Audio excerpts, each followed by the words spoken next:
രാഗസല്ലാപം ഗാനസായോജ്യം എന്ന പേരിൽ തൃശ്ശൂർ ഇതുവരെ അനുഭവിച്ചിട്ടില്ലാത്ത അപൂർവമായ ഒരു സംഗീത സന്ധ്യയാണ് ശ്രീ പ്രണവം ശങ്കരൻ നമ്പൂതിരിയുടെയും ശ്രീ MD സോമശേഖരന്റെയും നേതൃത്വത്തിൽ തൃശ്ശൂർ നാദബ്രഹ്മം ഫൗണ്ടേഷൻ ഒരുക്കുന്നത് എന്നറിയുന്നതിൽ വളരെ സന്തോഷം. കർണാടക സംഗീതത്തിലെ രാഗങ്ങളും അതേ രാഗങ്ങളിലുള്ള മലയാള സിനിമാ ഗാനങ്ങളുടെ ചാരുതയും ഒരേ വേദിയിൽ ഇണങ്ങി നിൽക്കുന്ന ഈ സംരംഭം സംഗീതപ്രേമികൾക്കൊരു മനോഹരമായ അനുഭവമാകും എന്ന് എനിക്ക് ഉറപ്പുണ്ട്.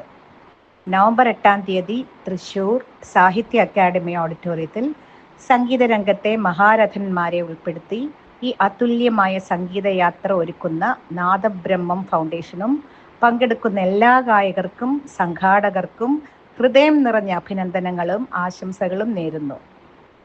തികച്ചും നവീനമായ ഈ ആശയം വൻ വിജയമാകട്ടെ എന്ന് പ്രാർത്ഥിക്കുന്നു.